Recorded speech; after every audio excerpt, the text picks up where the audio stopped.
buenas tardes. Me encuentro con el señor magistrado, el doctor Álvaro Vicos. Él muy amablemente me está colaborando para la actividad de introducción al derecho y le voy a ceder la palabra para que nos comente sobre los conceptos que le he mencionado. Muchas gracias, señor vicecontralor, por la invitación que me hacen. En referencia a los tópicos planteados en el escrito respecto a definiciones, empezaré como para que sea más entendible y más prolija la definición de providencia judicial, dado que en el respectivo estudio se habla de las definiciones de auto, de sentencia y providencia judicial. Creemos que la providencia judicial es aquella que emiten todos los jueces de la República, es decir, las autoridades que tengan jurisdicción, que tengan competencia. Esa providencia judicial es el concepto de legitimidad que encarna el tercer órgano del Poder Judicial, el tercer órgano de las ramas como es la rama judicial, en donde, como es bien sabido, existen diferentes jurisdicciones, digamos la ordinaria, la contenciosa, la jurisdicción disciplinaria, la jurisdicción constitucional. Todas estas autoridades, en el desarrollo de sus funciones de carácter constitucional y legal, emiten providencias judiciales en sus decisiones, las cuales indudablemente tienen una clasificación o subdivisión, como son la de auto y sentencia. En primer lugar, el auto ha de subdividirse igualmente en auto interlocutorio y auto de sustanciación. Auto interlocutorio es aquella providencia judicial que emite el juez que desarrolla puntos neurálgicos de las actividades jurisdiccionales en los diferentes campos, civil, laboral, penal, agrario, de familia, pero que no colocan fin a la instancia, que no colocan, digamos, resuelven el asunto de carácter definitivo, como sí lo es la sentencia. De allí que la diferencia de estos autos interlocutorios es que desarrollan lo pertinente para llegar a la instancia definitiva en donde se plasma lo relacionado con los derechos y se le adjudica o no se le adjudica en el proceso. El auto de sustanciación es aquel que le da el trámite, el impulso procesal a todas las investigaciones, llámese de la jurisdicción ordinaria, la contenciosa, la constitucional o la disciplinaria.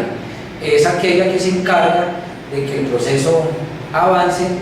en meros trámites, como por ejemplo ordenar que se expidan copias, que se señale una fecha para realizar o llevar a cabo alguna diligencia de audiencia.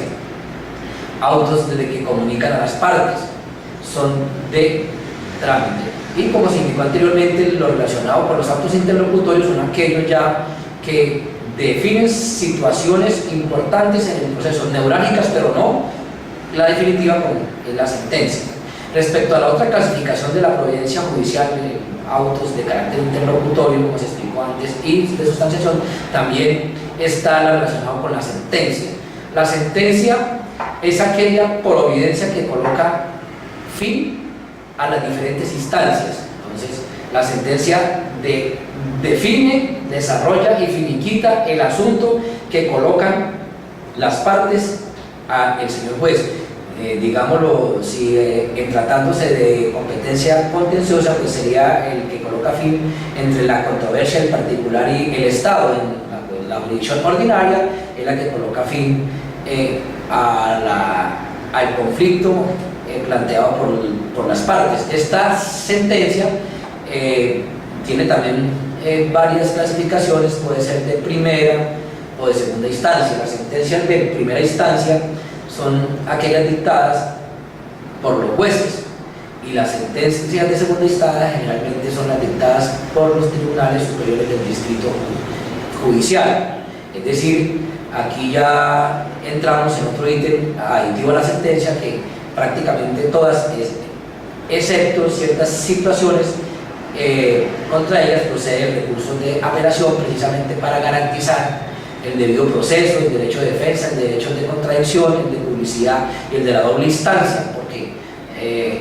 efectivamente en la justicia pues, se pueden cometer errores y precisamente el encargado de pronto corregir esos yerros puede ser el superior, dado pues, que el tribunal es un órgano colegiado a diferencia del señor juez, que es un juez singular, y la sentencia de segunda instancia es un juez plural. Esa sentencia que coloca fin a el conflicto tiene ciertas características, ciertas circunstancias que permiten catalogarse como sentencia, es decir, tienen que primero identificarse las partes en la contienda, en el asunto, tienen que esclarecerse unos hechos, tiene que haber existido la oportunidad de la contraparte para contestar su demanda o para contestar sus descargos o para contradecir las posturas inicialmente demandadas en la demanda, en la denuncia.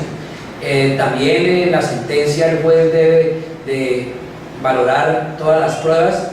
que han sido solicitadas, decretadas y practicadas en su presencia y darle un peso, y darle un valor, darle una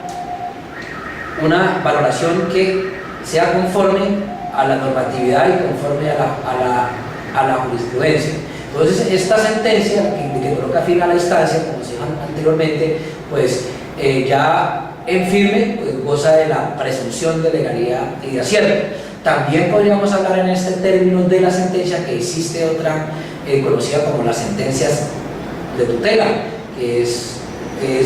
de competencia de todos los señores jueces de la República, y que en última instancia la procuración de cierre para ella es la Honorable Corte Constitucional. En ella también se debaten situaciones de fondo y más concretamente relacionadas con los derechos fundamentales. Siguiendo el tema de los derechos respecto a este ítem, respecto a este concepto, es un término muy amplio, dado que se pueden hablar de derechos morales, de derechos patrimoniales, de derechos morales, de derechos subjetivos, de derechos personalísimos, pero creo que como está enfocada la pregunta es hablar de los derechos fundamentales, de los derechos de carácter constitucional, dado pues que se está en la materia de introducción al derecho, en donde prácticamente ese concepto tiene su origen en la Constitución para después desarrollarlo positivamente en los otros estatutos civiles, agrarios, comerciales, de familia, jurisdiccionales y contenciosos. En tratándose de los derechos, el concepto como tal significa que este surge y prácticamente con el mismo hombre, y concreta y jurídicamente es cuando el hombre se asocia, cuando el hombre comienza a vivir en comunidad, cuando el hombre, digamos, comienza a desarrollar un concepto de asociación, un concepto de relación en cuanto al trabajo, en cuanto a su cultura, en cuanto a las cosechas, en esa primigenia forma de sociedad antigua. Situación contraria cuando pues, existía, digamos, el hombre primitivo, que no existía como tal en comunidad, sino era individual, y por tanto pues, no existían esos derechos. En la medida en que se comienzan a asociarse por el trabajo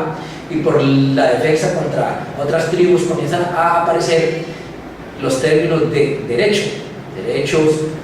que indudablemente son aquellos que tratan y los más principales, que son inherentes a su formación, a su persona, como el derecho a la vida, a ser respetada, como tampoco atentar contra ella, el derecho al libre desarrollo de su personalidad, el derecho al trabajo, el derecho a la educación, el derecho a la vivienda ya en sociedades colectivizadas, en sociedades actuales y en sociedades donde efectivamente el hombre cuenta con un catálogo de derechos que incluso en la propia Constitución y por vía jurisprudencial los han dividido ya en derechos de primera generación, de segunda generación, de tercera generación y hasta de cuarta generación, señalándose pues que los de primera generación indudablemente son los que están en el título tercero de la Constitución, y que empieza pues por el derecho a la vida, el derecho a no ser torturado, el derecho a su integridad personal, el derecho a su intimidad, para luego pues surgir otros derechos de segunda generación y de tercera generación que tienen referencia ya con aspectos económicos, aspectos de la salud, aspectos de la seguridad social, para finalmente entrarse ya a los derechos de carácter colectivo, como son el medio ambiente, la moral pública, el patrimonio, que todos los ciudadanos gozan de esa especial prerrogativa para acudir si encuentran que ha sido vulnerado por una autoridad o por un particular. Entonces, para redondear, creemos que el término derecho es aquel que dice y manifiesta la concepción como persona para desarrollarse dentro de una sociedad, dentro de un estado y dentro de una comunidad, saber qué le corresponde y qué no le corresponde, saber cómo se debe actuar y cómo no se debe actuar. También se podría hablar de derechos positivados que están